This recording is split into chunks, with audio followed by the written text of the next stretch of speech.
It's a bright day, it's a beautiful day, and it's also a fantastic day to be tuned in, to be listening to the Lost in Transit podcast. Like I always say, if that's what you're doing right now, you're doing just the right thing. Welcome, ladies and gentlemen, boys and girls, to another fantastic episode of your favorite podcast, Lost in Transit. On here, we talk about everything migration, from the real stories to the real experiences and everything you need to know about migration and all that comes with it. On this episode, I am more than happy to say that I have with me an eminent personality, a lady of big stature. In fact, I want to sing the song Kawasaki if one president, because she's the president. She's the newly elected and the very first female black president of the Northumbria Students Union of the Northumbria University in Newcastle. Ladies and gentlemen, join me to welcome on board the president. How does it feel to be a president? Of course, it feels overwhelming. I like the way you're talking about it.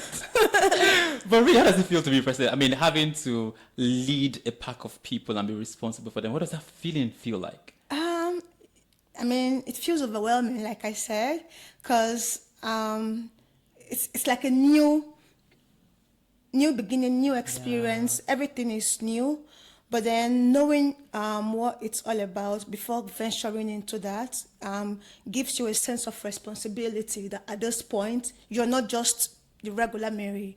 You are now a figure, and everything you do matters. How you talk to people, how you carry yourself out there, how you react to situations, and all of those things are being watched. Like people watch you, and what other people will do on a normal day and go free, you might do it or say it, and they will be like, why is she saying that? So that gives you a sense of consciousness at all time, knowing that you represent over 40,000 students.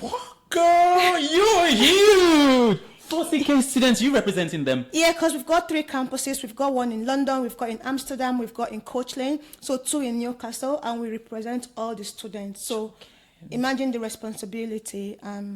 I am so happy for you and so proud of you. That's a huge, huge responsibility. But at any point in time, did you think that this wasn't possible?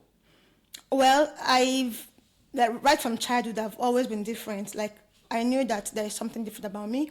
I always like to dare myself, like that thing that people don't always like doing. I always try to know why don't people do that. And out of my own curiosity, I will find myself like achieving something that on a normal day I wouldn't have been able to achieve it. So that's how I found myself into this role. Great, I like it. That's coconut head. I must do it. Ishaki, I'll do that thing. But I like that. I mean, see how it's turned out for you. I really, really, really do feel really pleased to have seen you won and, contested against people. But before we go into that, you mentioned something about right from childhood. Let's talk about childhood. What was growing up like for you? Where did you grow up? Your fond memories about Nigeria and all of that. Let's have a chat about that. I actually don't like talking about growing up because it was never a beautiful experience. Right. But maybe I could share a little bit because growing up in Nigeria to me, it was tough because when you come from a family that's, there was no silver spoon. When you were born with a silver spoon, you might not really understand some kind of childhood experiences. But in my case, not just missing a silver spoon, it wasn't like a complete family. I did not grow up with a father, but he was alive, he's got money, he's got business running. I was raised by just my mother and my other 3 siblings. And that was when I began to have a sense of responsibility because I was the only girl among 3 boys. Wow. And seeing my mother pass through whatever situation she was passing through, it really dawned on me that I have to do something to not end up being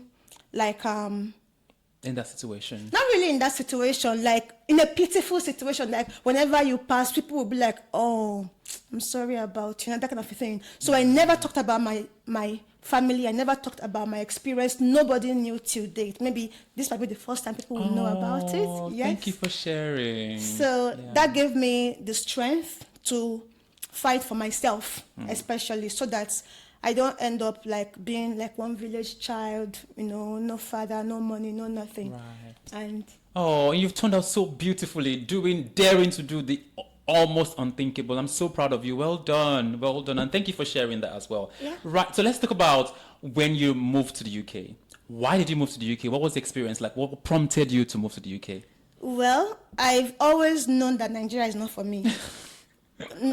Even though I didn't know how I would end up in, like growing up, I've always had in mind I'll be in London because there was this song, London Bridge is falling. Falling down. I love it. Yes, I've always wanted to know what that London Bridge is like. Oh, look at you. So when I finished from the uni, most of my friends were going back to school to do their masters and all of that.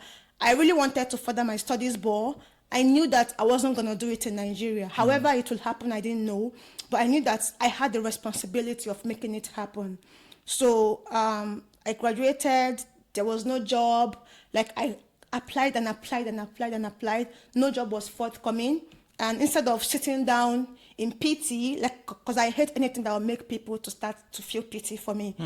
I mean, I know how to cook, and my friends always commend me for cooking, and most of them are working, and they don't have the time to cook.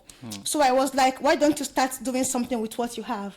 And that was how I started like cooking, sending to them. They'll give me money, and I cook, I deliver to them, and they keep on referring me to friends and all of that. And gradually, I own my own mini restaurant. Love it. Yeah. Dear girl. Like I was making more than twice or three times of what they were making working, yeah, because it was a very lucrative business. But I wasn't happy because cooking is stressful. We all know that. Even though I had 2 salespeople assisting me then, but it wasn't the kind of life I wanted for myself. So I began to save and save. But then because the situation in Nigeria isn't really favorable to small scale businesses. Yeah. So I wasn't growing at the pace I wanted it. So I began to look for other options of traveling out to make more money because I wanted to go back to school. So a friend recommended me because getting a UK visa, because that was the country I had in mind. I don't know why, because of London Bridge. Exactly. So I had to travel to another country that isn't really expensive, but then I would be able to earn more than what I earn in Nigeria. So, and we began to research, and we came up with Dubai. Okay. So that was how I planned, gathered everything I saved, sold everything, and nobody knew about my plans because I am very firm with my decisions, and I don't like people to interfere with my decisions, except it's what I want you to know. That's when I share. So my mother didn't know about it because she would end up discouraging me. I can imagine. She would start crying, why are you leaving and all of that. Yeah. Nobody knew until when I finally made my move. I got myself in Dubai. So I was thinking that life would be easier when I got there, but like they always say, when you're traveling out, the first 6 months to 1 year is like a whole lot of struggle. Yeah. And that was when at some point I began to question my decision. Did I really make the best decision or not? But then I was like, there's no going back anyways, because you sold everything you had to travel. Like, going back now, where do you start from? So you better just sit up now and face reality. Yeah. So the first job I did in Dubai was housemaid. Not just housemaid, it was a family of locals. They had 8 kids, and you wake up 4 o'clock and go to bed 12 midnight. So you have just less than 4 hours to sleep. I mean, that's like modern slavery. But I did that for a couple of months, saving money. Because at the end of the day, life doesn't offer you. If life offers you lemon, just lemonade. Squeeze as much as you can from the lemon. So I saved and I went to renew my visa because every 3 months you can renew your visa if you're if you're a visitor. So that was how I kept on exploring the job market while still doing that because I need to survive. And the next one was cleaning a hospital. So I was like, okay, this sounds a little bit good because it's a hospital, and because I read microbiology. Oh, okay. In my tiny head, I was thinking that it's quite easy for me to like convince them when I'm eventually there that I'm a graduate, I can easily switch to the lab and all of that.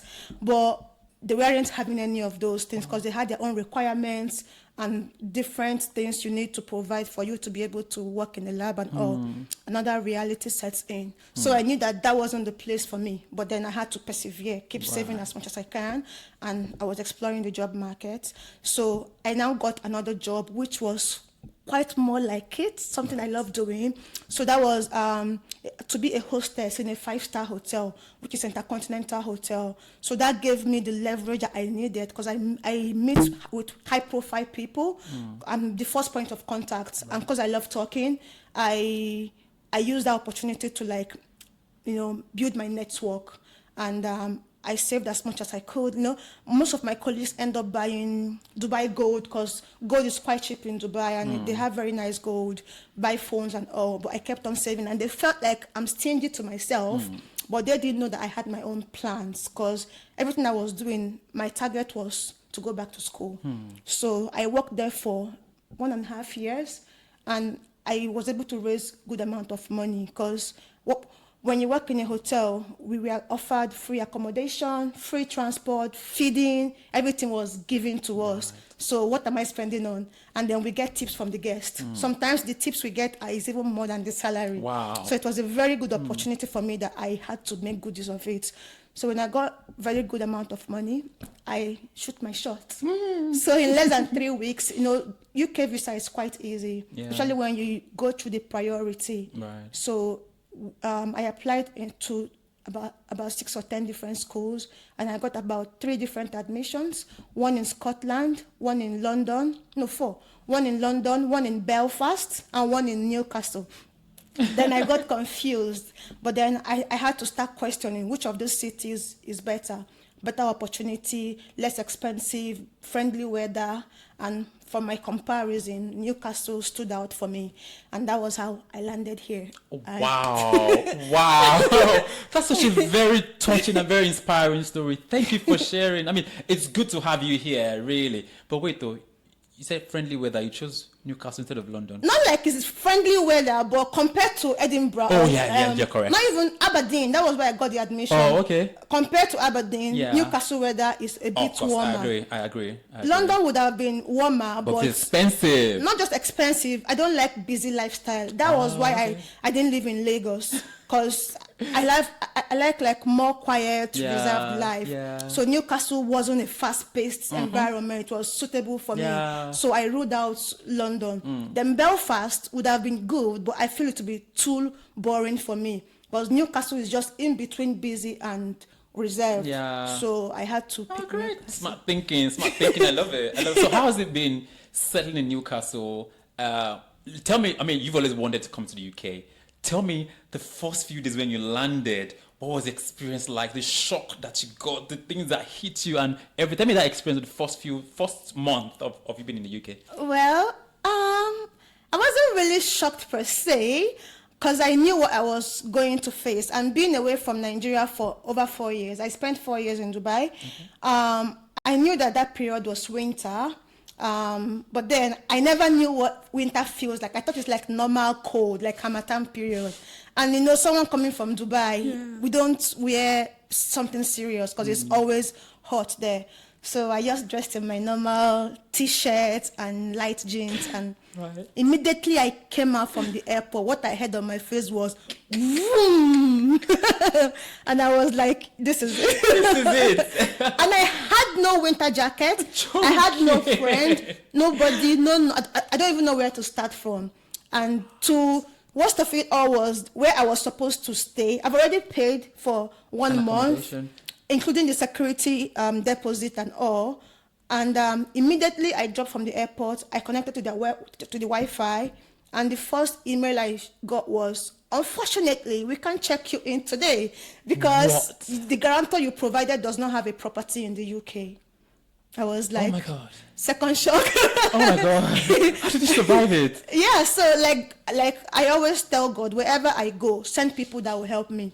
I always have that belief that for God to have made it possible for me to be successful in my admission and everything, to be here in the UK, he can't just bring me this far to let me down. Yeah. So I was just walking around, and then I saw Northumbria University banner somewhere. I was like, that's my school. Lucky you. And then I approached them. I told them my story, and they were like, well, you can join us. We are picking up some students, taking them back to the hostel. If you're lucky to find an empty room by now, then you can go, you can pay for it. And I had, I think, just £400 with me. Wow. Yeah, because I've already used all my money that I saved For to your pay. deposit and stuff. Yeah, my deposit and everything.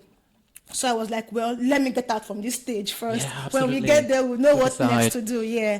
So I joined them, and then we got to the uni, and they started searching. All the accommodations were filled, except one room. Oh, thank And that one room, someone moved out few days ago. So I was like, well, that was my room. The person left for me. For to you, take over. technically, yeah. Yeah, and it was almost 5 o'clock. So that means if I had come a few minutes after 5 o'clock. You'd have missed them. Yeah, and that day was on a Friday. Oh my God, you'd have been stranded for 2 days. Exactly. Wow. So I quickly used my, so luckily you had to pay 250 deposits to secure the accommodation, and then they will give you payment plan to pay the rest. So out of 400, I paid 250, and I had 150 left. Wow. In my mind, I would get a job next week. Oh my God, you were not informed too? Yeah, so anyway, God has the way of doing things. So someone introduced me to an app called Olio. Okay. So Olio is an app where you can get almost everything free. Food, household utensils, and everything. So Olio was my savior. Like, all my food was got from there. And my winter, like, I was Olio, freezing. need to come and pay us advertising fee. This is free advertisement for you. Yeah, I got my first winter jacket, my winter boots, everything, my pots, plates, everything. Like my bed, what do they call it? Duvet. Bed frame, duvet, yeah. And all of those things I got. So you just have to post what you need and tell them how urgent you need it. If you're lucky, someone will just send you a message that just come pick this up if you like it. And that was how I got everything I wanted. And life started. Wow. Wow. Your experience is so inspiring. My goodness. Christ. So life started for you, then you started hustling for jobs, is it? And then you got one. How did you manage the experience with schooling and all of that? How did that work out? It took me 3.5 months to get my first job. So I was feeding off Olio because I had £150 left, which I was managing for transport and other small things. Yeah. So, but I have a brother in London, but London is quite far. So out of the 150 I had, I came 2 weeks before school resumed because I needed time to settle in, explore, and before the school rush. And maybe get everything. a job. Probably. So I had to use 1 week to go down to London to cool off first and start thinking well. So I came back a week later before school resumed. I was applying, nothing was coming. I was being hopeful. After like millions of unfortunately, I eventually got one, and that one was the one I reluctantly applied for. Wow. Because the application process is just so tedious, like as if you're applying for a ministry job. But I reluctantly applied for that one on a midnight, and luckily that was what clicked. That was what worked for me. Great. Yeah, and it's a support work, a new experience. But then if you've taken care of people before, you know how to do household stuff and all of that, you can survive. Because having lived in Dubai, worked as a maid, I mean, those are just nothing to me. So I enjoyed the job, and but then I knew it's like in my mind that traveling to a new place, you just have to start from the scratch. If you like, except you have that silver spoon, you carry it along. But if you're coming on your own, no godfather, no godmother, no odogu in your life, Right. you just have to stand strong for yourself. But I never thought of getting to where I am today. My mind was just to survive, get a job, live a quiet life, and that's it. But because of the kind of friends I made, you know, naturally people are drawn to me for maybe advice or help or whatever. I have my own cross to carry. Nobody ever asks me, how heavy is your cross? Nobody cares. But they always bring their own problems to me, and in one way or the other, I end up solving it. I'm looking for a job, but even that link I apply to, I will share with people. They will get the job, and I'm still struggling. So because of all those little impact I've made on people, and there was an opportunity for a program rep in my class. All of them were shying away from the role. I was like, why not start from there? Be responsible for people. Right. And I picked it up. Like, I always like to utilize opportunities, especially when people don't like going for it. So I picked the opportunity. I had to email my program leader that I would like to nominate myself to be my program rep, and that was it. And I don't know, the rest is history. The rest is history, bro, because you're the president now. So tell me, okay, you starting from a very humble background with being a program lead. Of course, you moved on to another level. I heard you were vice president before, now president. So what was the dynamics like for you? Because, of course, along with that, you had your schooling, you had your job as well. So how did you manage all of that, wearing different hats at different times? And how did you move from being a programs lead to becoming the president of a whole 40,000 strong student body? Well, I never saw myself getting this far, like I said. But one thing that I always know about life is that when you take the right steps, it will eventually lead you to the right place. And when you do something without expecting benefits from it, there's always a way God rewards hard work.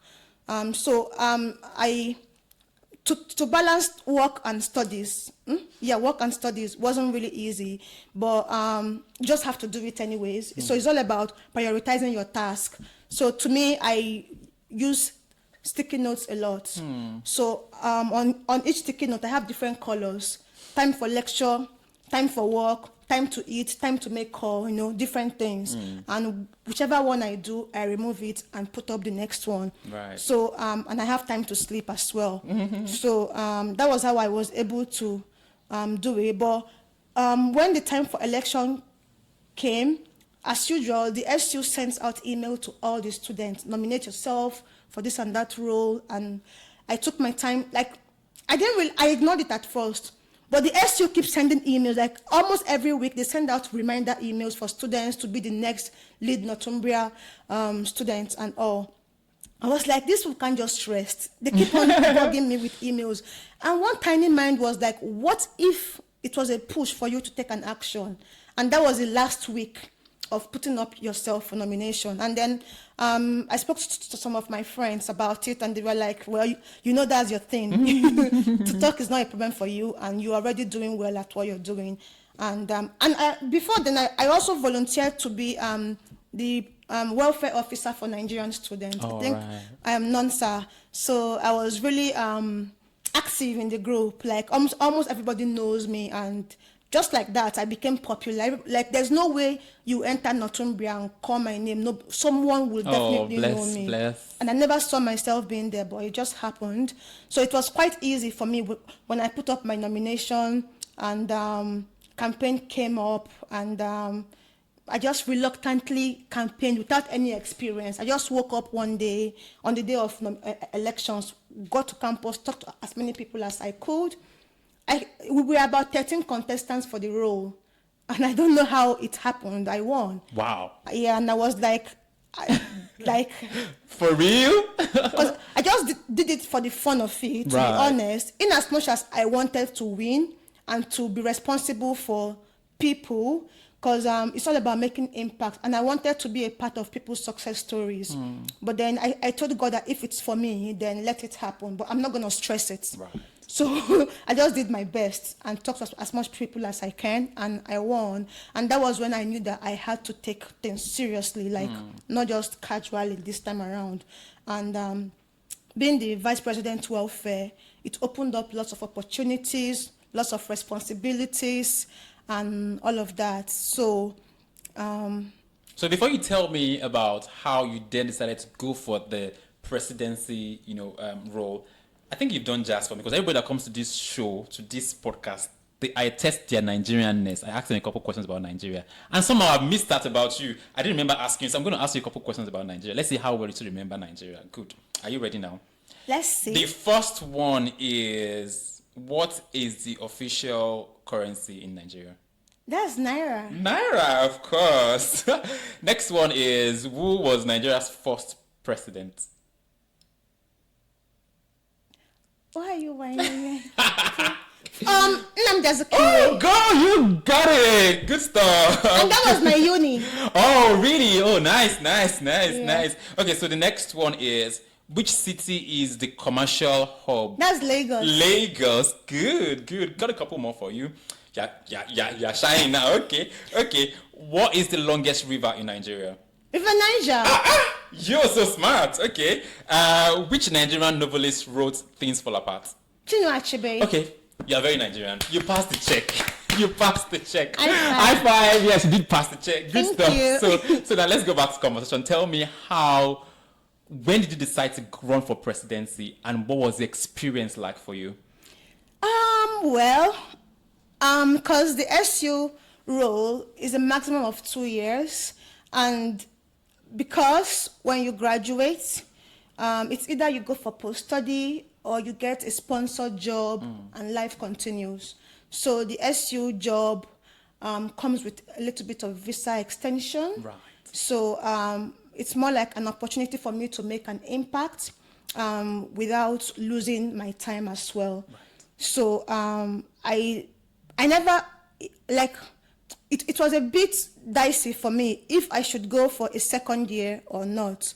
And if I would go for a second year, I would like to go for president, because as a president, you can do as much as anything you want to do, like, because in the ST we have 6 different roles. Mine is vice president welfare. So we have education, postgraduate, sports, activities, and president.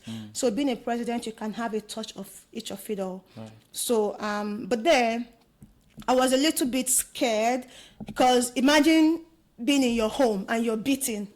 So I don't know how I would survive it, because not just that you lost and you're going home, it's because I still have about 4 months left in my current role. Right. So you lost and you're tricky. coming to work.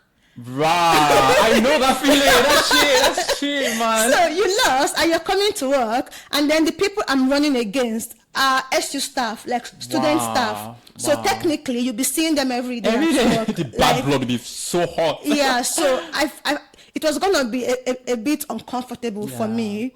So I thought of not running. But the strong coconut head in me did not agree to that decision. Wow. So it took me a lot of time. I think the nomination runs for almost 1 month.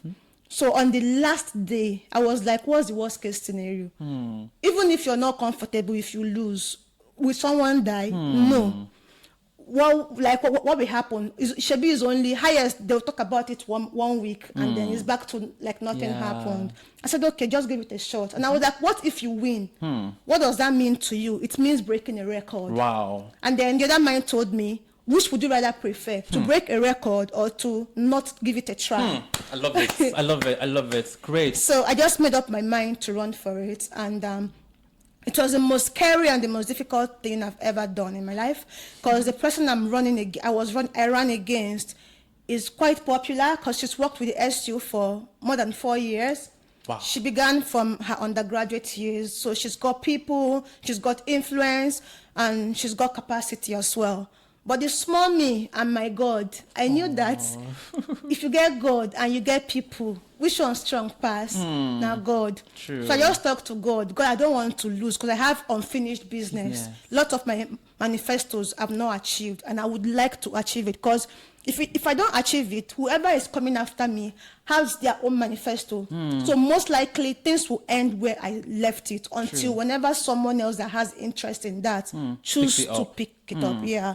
So I now had to, I ran anyways. It was very intense. It was not what I expected, because this year the SU gave us like a stats of the vote count. So you are seeing the vote count, you are seeing the community where the vote is coming from. Nigeria was not on it, because because the number of Nigerians that came in this year dropped drastically due to the exchange rate and the immigration policies. So Newcastle is dominated more with home students, and that gave her a leverage, because I was running against home students, 2 home students, and just me. And then we have a campus in London, I mentioned earlier. So London is more dominated by international students, Indians and Nigeria. So seeing the vote increasing from the white community. I knew that I was losing. Like, nobody has to tell me. I knew that I was losing. But instead of panicking, I was like, how do you make up for this loss? Yeah. You have London. Why don't you leverage on London? Right. So what I did was to build my campaign team to focus on Newcastle while I traveled down to London. Brilliant. But going to London again, my opponent was still there. Sure. That because it's open to all to come, not just for me. So the vote counts there will definitely reduce. But then because I've made an impact, they've known me. I've been working for the SU for the past 6 months or so or more. So they already know me. So even without me having gone there, most of them have already voted for me because they were like, you've been doing amazing. We trust you to keep doing what you were doing. Great. But then being there increased the votes. And we were like this. Wow. And it was 4 days of intense campaign and voting. Nobody wants to give up. Jesus. But at the end of the day, one winner has to emerge. And that was you, girl. That's so weird. Wow. That's such a strong story. And I'm so happy that, it paid off. I'm happy that you won. I'm happy for her too, but I'm happy that you won. And I'm happy that you have such a strong story to back yours. You didn't want to. The person you were vying against has been there almost 4 years before you, and you had too many odds stacked against you, but nonetheless, you still ran for it. That's some dogged shit. Now, there's usually we have a letter from an anonymous about certain things, which I'm going to read shortly. But before that, tell me about that moment when you realized that it was you. What was the feeling like? How did you feel? Express it for me. I want to hear from Victor's mouth. What was the feeling when you officially announced you as the president, as a winner of the election? What did you feel like? Well, it was very scary, to be honest, because even till the end, Nigerian society never came to the top 5 of the list. Wow. But Indian society was top of the list, then followed by 4 other white-dominated societies, like sports, musical theater, and all of that. So because I knew there was no Indian running against me, most likely they would want to vote a fellow international student. Okay, smart. Not like all of them, but at least most of them would make that decision. So I knew, something told me that for the Indian to be on top of the list, maybe my vote is also there. Wow. So, but then, because the other 4 were home-based societies, it became quite scary. So and on the last day, I was in London, and the result night was on the same day. So, which made it interesting because, you just get it done with for that day. Yeah. Instead of sleeping in suspense. I can't even sleep. Anymore. Yeah, so I was in London for the last day of campaign. I booked a flight to return because the result was to be 7 o'clock and my flight was to be 3 to get back to Newcastle at 4:30. Wow. So I would have still been able to attend. Yeah. But I don't know what happened. I missed my flight. Not that I missed my flight. I got there like 30 minutes to the time, but they told me that they can't check me in because I was supposed to be there like an hour before. Wow. Yeah. I begged. They refused. And I knew that there was no point begging. Whenever they tell you no, there's no point stressing it. Yeah. So I just went to sit down one corner to think of the next thing to do. And I checked for train, and the next train was 5:30-ish. And with train from London to Newcastle is like 3.5. Wow. That means I'll be getting here at around 9:30. 9:30, yeah. And the event was over. Right. So I didn't get to witness it.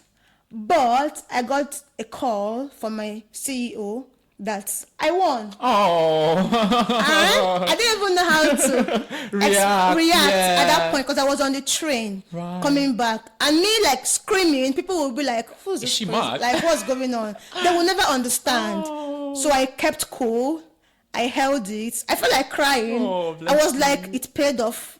After all, like it was a very intense, like imagine campaigning, like waking up as early as 5, being in school as early as 7 to catch the early birds, because every vote counts. Everybody you come across count. And you were by yourself in London because your team was here. Yeah, I was myself in London, and then I will go to London, come back the next day because no matter how you look at it, you will get votes by your presence alone. True. Because I am based in Newcastle. Yeah. People already know me in Newcastle. Yeah. So however I look at it, my presence still matters. Yeah. So I just had to shuttle both ways. What? So it's like after Newcastle, I get on the next bus to London, the next day to Newcastle. But I knew that was the only way out. Otherwise, giving in little effort and losing, then there's no point even giving an effort at all. In the first place, wow. So smart. if you have to do it, just do it, give it your all. Wow. And if it doesn't end well, then just assume that's how God wants it. Yeah. So I just had to give it my 100% all. It was draining, but when I got the result, I was like, God, this is you. Oh, I can imagine how it was in the train. You're like, what the? When they announced to tell you that you won, you must have been, God. I took a deep breath. I was like, now, I felt bad for missing my flights because I lost the money. It was not refundable. Oh, yeah. I lost the money. I lost the time. I lost the energy going to the airport and all of that. But having won, just more like cancelled all those things. It. And then not just winning, because nobody has done it, like nobody from Nigeria has been working for the SU. I became the first Nigerian to be there and the first female black person. President. So that made it more special for me because it's a win not just for me, but a win to Nigeria and Africa as a whole. Bless you. That's such an inspiring story. I'm so inspired, I promise you. And thank you for daring to do it anyway and doing it afraid, because of course, like you said earlier, you were scared initially that you wasn't going to turn out that way because you were running alongside a strong candidate. Yeah. Great. So I'm going to read the letter we got this time around. Right, it says, Dear Lost in Transit TV, I'm writing this letter out of frustration and I hope you will amplify my voice. As an international student in the UK, I came here with high expectations, not just about education, but about feeling included in a diverse, welcoming environment. But honestly, it's been disappointing. For a university that boasts about DEI, I don't see much being done. Of course, the person mentioned the university, but I won't mention the university, so that's, Yeah. I don't see much being done beyond surface level initiatives. Where are the real support systems for students like me? Why do I still feel like an outsider in classrooms, in student societies, and even in career opportunities? It's exhausting trying to fit into a system that doesn't seem designed for us. And let's talk about contributions. The emoji is killing me. International students pay significantly more in tuition. We bring cultural richness, and yet we don't get the same level of consideration as home students. I expected more. I deserve more. Migrants are a huge part of what makes universities thrive. I hope your platform sheds light on this, because some of us are tired of feeling like this is not a question, but this person is just actually ranting about the experience. And what do you think about such experience that this person has had so far? First of all, one thing I need to rule out there is setting high expectations. Like I mentioned earlier in my story, before you travel out to any new country, or even, for example, you're leaving your family, traveling to your uncle's house, just assume that you will not get the same treatment as you receive from your family. Right. Reduce your expectation. Just assume that you start from the scratch. So that is where people miss it out. They always feel that traveling abroad is like full of roses and all, but leaving your comfort zone, it's more like shifting you away from what you're used to. So whoever is traveling now, the first thing is to remove all expectation. Nobody owes you anything. Your story, your history, your achievement, your success, your failure is in your hands. It depends on how you want to shape it. So that's the first thing I'll cancel out. Then secondly, whoever is ranting or has complained, ask the person, how have you been involved in making a change? Because most people, like I've spoken to a couple of people, when I was studying, I had my job and I also had to volunteer with the NHS. Right. Now, volunteering has its own opportunities, its own benefits. But people always ask me, why are you doing a free work? Like, who does that? I'm like, why do you have to place money or benefit first. Sometimes benefit doesn't come immediately. It comes later. It's more like sowing. Yeah. So when you sow now, that's when you expect to reap later. Now, having volunteered with the NHS gave me the opportunity to conduct a research during my final project. I'm the only one that did a proper research during my dissertation. So they gave me that opportunity to conduct a research with them. Right. Now, if I had not volunteered, I wouldn't have had access to them. True. That's one. So, you are expecting equality, diversity, and inclusion as an international student because you've spent lots of money in the uni or in UK. To be honest, in as much as the UK is a platform of equality and all, I said, and I'm quite blunt, nobody owes you anything. If you want something to happen, then make it happen. Make it happen. Be part of that system. If you feel the system is not fair enough, look for a way to be part of it and be a voice for others like you. Because that's the only way there will be a change. But sitting somewhere complaining that something is not fair, those people you're complaining about don't know what you're passing through. They might not have had similar experience with you, again, because it's their country, it's their system. You don't expect, okay, I'm wearing these shoes now. You're wearing really nice shoes. Steve Madden, for example. Yeah, it might be tight somewhere, hurting me somewhere, but you don't know that. Yeah. You only know it when you fit in the shoes. Right. So how will you know that it's hurting? It's only when you're inside the shoes. So I always encourage people, as much as you can, try to be involved. Volunteer. Like, look for opportunities, how to be, like, you complain about your uni not being inclusive as you expect it to be. The Nigeria you left, how has it treated you? That's number one. That's good. Okay. No, but that's the truth. To me, I don't expect anything from anybody. Even if I do something good to you, I do it out of my goodwill, not because I want you to pay me back. God has a way of paying back good gestures. But then, I know that I've been able to make a change in your life, and that's what matters. So if you feel the system is not giving you what you want, look for a way to be part of it. There are lots of volunteering opportunities out there, and you might not really be a volunteer there. Something as simple as sending an email to your uni, this is what is happening, including your claims, like data to back it up. The uni will act on it because they are a public figure, and no university would want their name to be, like, would want people to know them as not being inclusive and all of that. Correct. So sending emails, getting people to send email to your EDI team that this is what the students are feeling, including claims and like evidence or proof of what's happening. Trust me, they will act on it. But people don't know the right way to make their opinions known or their complaints known. And the uni might not know this because to them, they are doing all they can to include everybody as much as they can, but there's no way you will get 100% perfection anywhere. That's just, life has its own areas of imperfection, and the uni can be 100% perfect, but they are open to changing. I'm not trying to defend the universities because I'm working there, but that's just the irony of life. Life itself is not fair. So it's all left for you to know how to make that change happen. Right, great. I'm going to put you on the spot here. Do you think that women are better leaders? Yes, I feel so.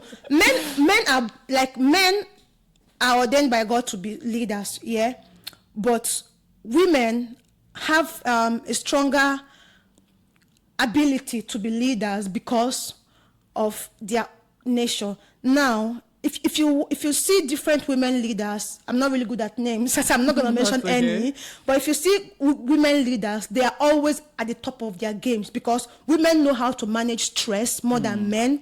Women are more organized, more than, let me not say more than men, but more than some men. Women know how to handle situations better because they know how to nurture, they know how to build, and they know how to, make something happen. Unlike most men that's generally some of them feel easily stressed out from situations. I don't know how to explain it. Yeah, Sha, I get but you. I get you. I get you. I do get you. Yeah, thank you very much. So right now we're going to talk about you've been in student politics. I mean, for the past at least for over a year, and then you've risen to become a president. So I've got a list here as to benefits of joining student politics. So, and that's what, of course, one of the other key takeouts for this podcast. And then I'm just going to share a couple, and I need you to just share a bit of light on it if you really agree, and of course if you disagree as well. Please, by all means, please share. One of the benefits is leadership experience. Right, right. Cool. Do you have a take on that one? Yeah, of course. Being elected alone should give you a sense that you have what it takes to lead. Because if the people don't see a leader in you, no matter how beautiful your promises are or your manifesto, they will be like, this one that I know. Yeah. Like, so being elected alone should give you that sense of responsibility that you are a leader. Yeah. So it's now up to you to know how to manage that office. Great. And of course, at the SU, we've got lots of trainings, lots of inductions, and staff always around to coach you, because every job you go into, even though you are an expert in your previous job, when you get into a new job, you'll be trained. Yeah. So there's another one, networking opportunities. It helps you to boost your CV and career prospects as well. Improves your public speaking and communication skills. Do you agree with that one? Yeah, of course. Networking opportunities, I can't overemphasize on that. Being at the SU, I've been privileged to walk into the House of Parliament, which on a normal day... Really? You have? Wow, nice. I sit with the MPs. Like just yesterday, I was with Chi Onwura. She visited our university. So those are the kind of opportunities you get to see. I sit with the VC, we make decisions, we talk about how to make things better for the students. We travel a lot, like to different SUs to campaign and all of those things. So apart from being on your CV, I mean, I don't actually believe that CV is like portrays the real you, because people actually tweak their CVs, but it builds you as a person, because those soft skills can't be taken away from you. Absolutely not. Yeah. Also, it gives you an increased awareness of political and social issues. Is that correct? Great. And of course, advocacy and helps you make a difference. Definitely. Making a difference. That's the favorite part that I love, because there is something you don't like about a system, you have the power to make a change. Now, being a voice tells the uni that there is something that needs to be done. So now it's understanding how to approach it, how to make things happen, the right people to meet to make this difference happen. That's what makes you stand out. So Right. Brilliant words from Madam President. And on that note, we've got to the end of today's episode of Lost in Transit. And of course, it's been power-packed with insights, with great storytelling of determination, doggedness, and coconut head that has finally paid off for this young, gentle woman who has dared to do great things. Thank you very much for your story. Thank you very, very, very much for daring to do something that your future self will be proud of, and more importantly, that the coming generation will be really, really happy to read about. We need strong African women figures in societies, in places that matter, and you are occupying one very important position. Thank you so much. And on that note, thank you too for listening and for joining the podcast. Don't forget to subscribe. Please do subscribe. It gets better every episode. The next person I'm bringing will blow your mind. So stay tuned and stay with us. Until next time, bye.